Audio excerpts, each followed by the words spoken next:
And now we go to the theater mode. Oh, here we go. Oh my gosh. Are you ready for BMW's new interpretation of pure luxury? Here it is, the all-new BMW i7, which also marks the birth of the new generation overall of the BMW 7 Series. And no matter if petrol, diesel, plug-in hybrid, or here the all-electric i7, they all built on the very same platform, will look more or less the same. So it's just then the different drivetrain. And we'll tell you all the details here with Thomas and Autogefühl. Look at that here, the new front. Is that even a double kidney or what is it? It's, no, it looks like it's really almost the whole car. And you can see here you all can also get this illumination around here. Very cool with the frame. Vertical fins here at the moment they're closed because you do not always need the cooling. Here in the i7 you have the blue horizontal strip. And you see here, even in the studio, it does suck some cooling sometimes. You can also depict the blue strip when you say like, I want to hide that I'm driving the i7 or just want a more clean look. However, the logo will always feature the blue ring if it's the all-electric version. Really slim LED signature here, and this is an option here, Swarovski crystals for a more unique look. And underneath here we have the LED main headlamp unit, of course, with adaptive and matrix function. There's an air curtain right here. The air is being channeled right there. And towards the side profile, look at that here. These are the 21-inch wheels. They have the BMW individual style, so you can pick different styles, of course. And you can get the wheels from 19 to maximum 22 inch. So this is maybe like a good compromise. The length is 5.39 meters or 212 inches. That means it's 13 centimeters or 5 inches longer than the so far long wheelbase version, or which would be the standard version for the US. But the big news is there is no short wheelbase or long wheelbase anymore. This is always the very same length and wheelbase for everyone, for the whole world. Engines will differ from market to market, soon more to that. You can see here, this will be very interesting. Really integrated these door handles. You can either open them like this or then here with the automatic opener. I will show that in the interior. This will be very exciting. And here towards the rear, upright window style. Then you have this, this triangle look. This is a new design scheme, definitely. And here towards the shoulder line or the hip line here in the rear, you can see this main design line, and you can also get a two-tone paint for this vehicle actually, and then the upper part here would be in a different color, so that might look pretty fancy. And then here in the rear also, beginning here, very slim also from the signature i7 badge, and a very clean design overall. Also in the rear part, once again the blue accentuations, and only the 8-cylinder, actually 8-cylinder petrol, will get real exhaust tips. Then anything else is then underneath, like the visible exhaust tips. What about the trunk? Let's directly take a look at it. 500 liters or 540 liters for the combustion engine version. So this one a little bit slimmer, but actually it's not too small. You can also get optional a ski hatch. Underneath you have space for your charging cable. The length, about 1.10 meters or 43 inches. And let's take a look at the width, which is less than 1 meter or 40 inches. So about 90 centimeters in the back part or 35 inches. So like in this area, of course, a little bit wider here. And the height, 50 centimeters or 20 inches. Adaptive air suspension is standard for all models, and option you can also get rear axle steering, also in combination with the anti-roll control, and you will also be able to get a sport model for that. What about these details? Will it have a frunk here in the i7 version? It does not, but they house a lot of electric components then underneath this cover here. So as for the engine setup, this will be very exciting. So first of all, the all-electric version, the i7, I haven't broken it. It will either come with a rear electric motor only for an entry version, or then all-wheel drive, one in the rear, one in the front, as it stands here right now as the xDrive 60. And this one will be less than 5 seconds in the acceleration figure. We also then expect that M70 version here for the i7, and then probably acceleration figure less than 4 seconds. They both will come with a 102 kilowatt hour battery net, and our expectation is some 600 kilometers or 400 miles of range then in good temperatures actually. As for the combustion engines, you will have the 4.4 liter V8, especially for guys in the US, still the classic stuff, and then also the famous 3 liter inline 6-cylinder. And in Europe, we also get the 3 liter inline 6 diesel. The petrol engines will not be sold in Europe actually. Worldwide, once again, just like the all-electric version, there will be plug-in hybrid versions. This one and also once again in a sporty version available. If you want to have more specifics about the engine details, everything we know so far, I will also put it in the video description and also in a separate comment with all the facts and figures. So check it out there. Charging with maximum 200 kilowatt DC, and they promise some 180 kilometers or 112 miles in 10 minutes recharging by that. And they also use preconditioning of the battery. And it also does come with a heat pump. Yeah, that's an advantage if you compare it to the Mercedes EQS. This is the car key with this split. Like this, quite elegant, but yeah, high gloss piano like I use, don't like it that much. Then the door handles, once again, either like this, more the manual way, and you also have here the soft close, like this. And then there's this new feature as an option. You can press it here, and then the car checks, is there someone? No, there's no one, and then it opens automatically like this. And here we can see there's a split, slick surface in the top part, fabric surface in the lower part. Here is also the Bowers Wick and sound system, so all belongs to that.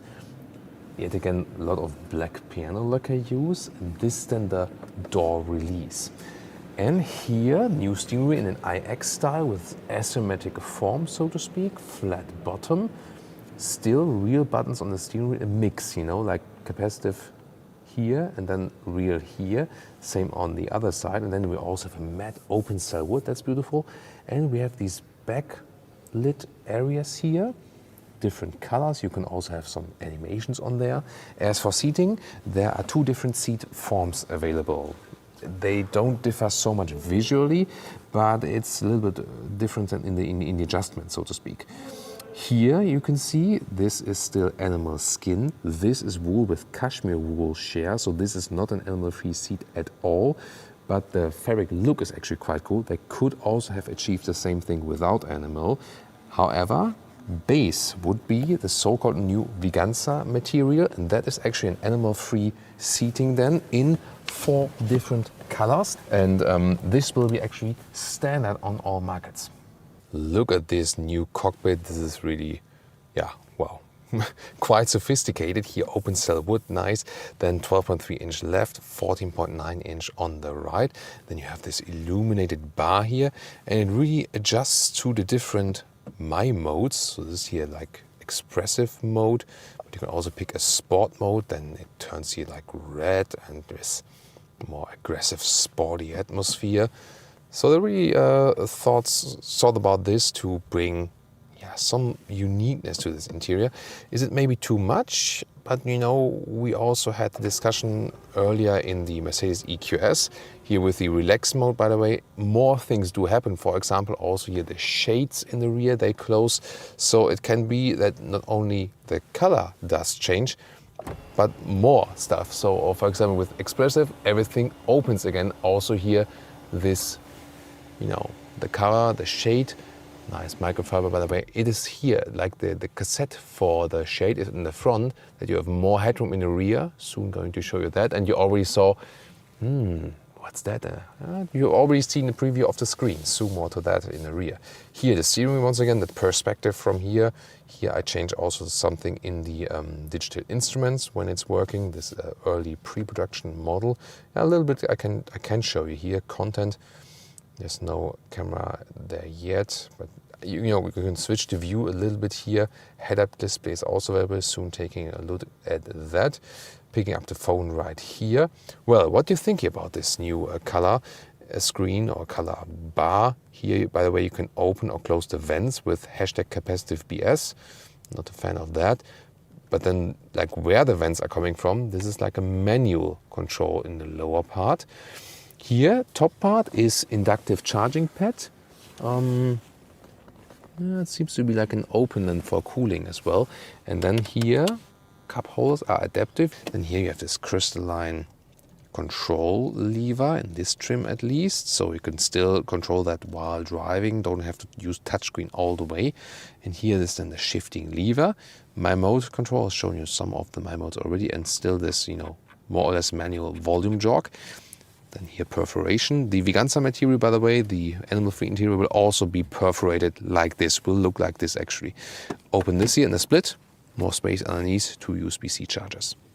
Of course, the infotainment system is more than my modes. Here, this is then the normal car inbuilt map. And also inbuilt is this climate unit, no real climate knobs available. But for a screen solution, at least it's always right there and it stays there, and it's also not that small. There is also this main menu available either like this, or then you have this app view, but it's a little bit too much, isn't it? It will, by the way, also feature YouTube connectivity, and also level 3 autonomous driving is actually prepared for that already and to be introduced at a later stage. And here, of course, you can then enter Autogefühl, and it's Autogefühl BMW iX it's suggesting. So of course, a fitting vehicle for that now. And then you can check out here our iX review as well, for example. Well, we need the ads to be able to produce videos like this, so I hope you also sometimes watch them, and then we also get our money at some point. And always remember to hit the like button. This car doesn't have a YouTube account. Come on, i7, why don't you have a YouTube account yet, right? So this will be then the YouTube watching here. If you can make that also, hit the subscribe button please as well. If we can somehow make that, you know, like a full screen, there we go. Yeah, it's a little bit bigger now. There we go. Okay, now we skip the second ad. No, I'm just not encouraging you to skip ads. So here we go now. Well, this is interesting, right? At least working while stationary. Of course, the web connection is not the best here in our studio, but looks quite fancy, doesn't it? Oh, that's even better. Nice. So this will be also featured. I'm scratching the...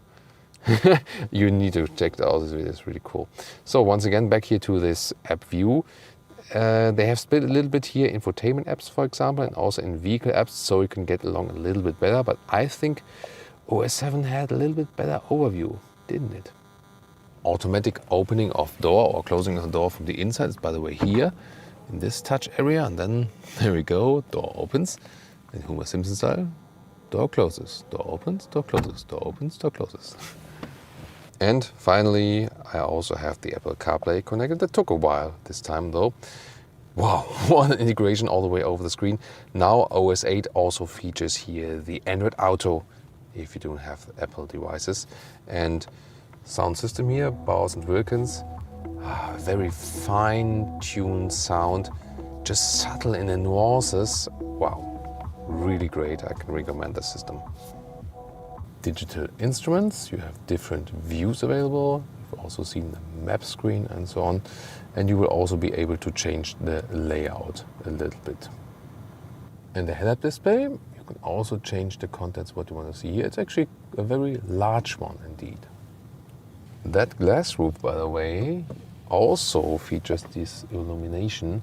So depending also on the mode you are in, it also then changes the color. And by the way, this is the shade, but that's basically it. Now the big question is, this here the i7 or the Mercedes EQS?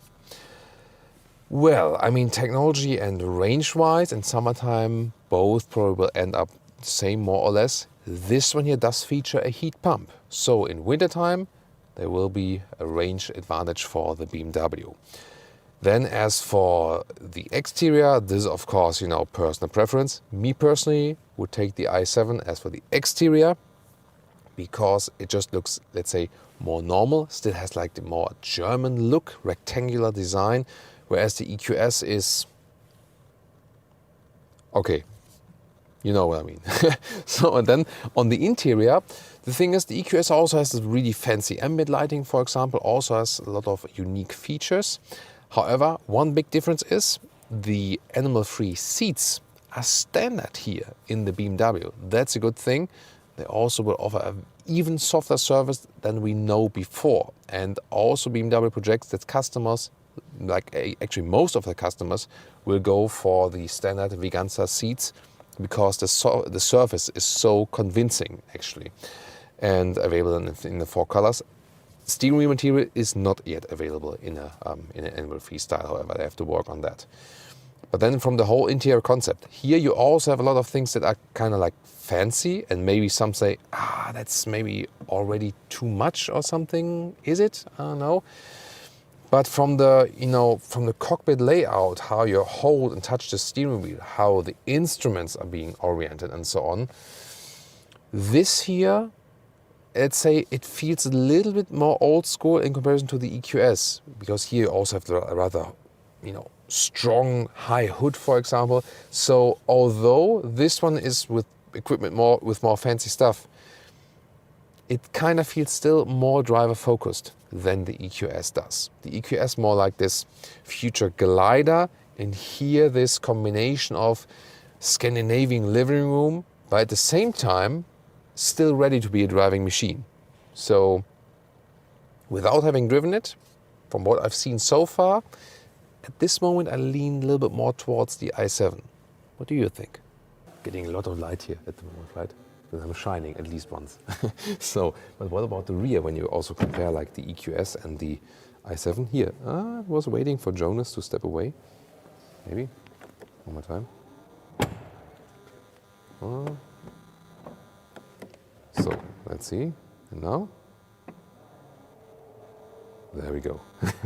And interior, this will be your control central. So yeah, it does also collect a lot of fingerprints, of course, and it will work basically like a smartphone. You swipe it up like this, and then you can control all the things, also seat related and so on. Zoom more details to that. First look here at the rear of the interior. Also once again with this, wool fabric combination and more skin, but this one again also will be available in different trims. High floor mats. Really cool. And you see, it looks quite spacious. Now, as a seat as I would be driving, this is ample of space here. No problem at all, really cool. And headroom wise, interesting. Also, a lot of headroom with the 1.86 m or 6'1", because once again, that cassette for the panoramic roof is hidden in the front and not in the rear anymore. So that's actually a cool idea. Here you can see once again a glimpse of that panoramic screen. We will soon fold that down. Look forward to that. So, middle part is pretty stiff, so not to be recommended. You could theoretically drive here short time, but that's it actually. So, and now the real executive position. And if you now compare the rear seating comfort, EQS and i7, this is here a standard seating or rear seating comfort. With the soft cushions here as well, nice. As you know, like from an S-Class, from a 7 Series and from an Audi A8. With the EQS, it's kind of like a little bit cramped in the rear almost, especially from a seating position. So definitely my verdict that the i7 leads the EQS is being confirmed here, especially here in the rear. The only thing the EQS has better, that it has this fastback rear, which is better usable for the trunk area, whereas here you have the closed off trunk. So what I will do now is have the position where I can, relax a little bit more. And, since we don't want to, I have clean shoes, but yeah, I think it's more suitable to take off your shoes. I know other reviewers don't do that, but that's why you're here on Autogefühl. So it slides all the way forward. It takes a while, but that's why we're also here live on Autogefühl. And now, put my shoes a little bit more in the front. Now I also get this extended area right here that goes all the way up. And it's not just like a small element or something. You see here, it's all the way integrated. That's cool. So that's really awesome. I wish they would have made like an animal-free fabric here as well, because that material feels cool. So then it does fit with my size. So that's like an Audi A8, for example. It's good that they actually made the wheelbase even a little bit longer, and that's really a super comfortable position. So you could work, you could relax right here, no problem. Here in the middle part, by the way, you can, here, once again, you can see, by the way, the cooling function for the inductive charging pad, that they don't overheat. Then fold this one up, a little bit more space, USB chargers, and yeah, that's really great, relaxing position. But you can do so much more here with this rear control. And now we go to the theater mode. Oh, here we go. Oh my gosh. Here we go. Shades are closing also in the top, and there we go with this new 31-inch 8K screen. Then we also have this animation, and there will be Amazon Fire TV available. There you can also watch YouTube over that, and of course also then the content. So they have this cooperation there. And you see at the moment the screen is still quite close to me. It is basically bound here to the front seat, the driver's seat. So you can really move that screen forward and backward like this. So you could take it closer, but yeah, that maybe then while driving. And here you can also tilt it like this, a little bit more. So this maybe, and then let's slide it all the way back. So here we go. So this would probably be the best way to watch it. Then this is actually a quite good distance, and you can maybe then do it like this, start to cuddle here, and then watch some movies together while driving or being stationary. And this would be the maximum cinematic setup. You can see here on the left side, you cannot make this fold flat seat, but you can make it a little bit longer. So then the question is, who will be on the left and who will be on the right? We here at Autogefühl always hunt the details. For example here, a stamped-in 7, the 7 Series here at the B pillar. And already one very secret information for you. With the upcoming facelift in about 2 or 3 years, the BMW double kidney will reach actually into the headlamps. I'm just kidding. Well, I think, with the illuminated frame, it does look quite elegant, although it's so huge. Well, definitely so many features to be discussed. Please join me in the comments. Really looking forward to your feedback. What do you think about the all-new BMW i7? And the most astonishing thing is that they really use this, hey, we make this one vehicle and it is more or less the same no matter if it's electric or with the combustion engine still. Would you go for an i7, or would you still buy it as a petrol or maybe hybrid in between? Well, we'll see about that. This will be a very exciting development. Also compare, if you want to see more luxury EVs, the BMW iX. We have an extensive episode of that. And of course, the main competitor, the EQS. You also heard what I talked about this comparison, but tune in to check it out.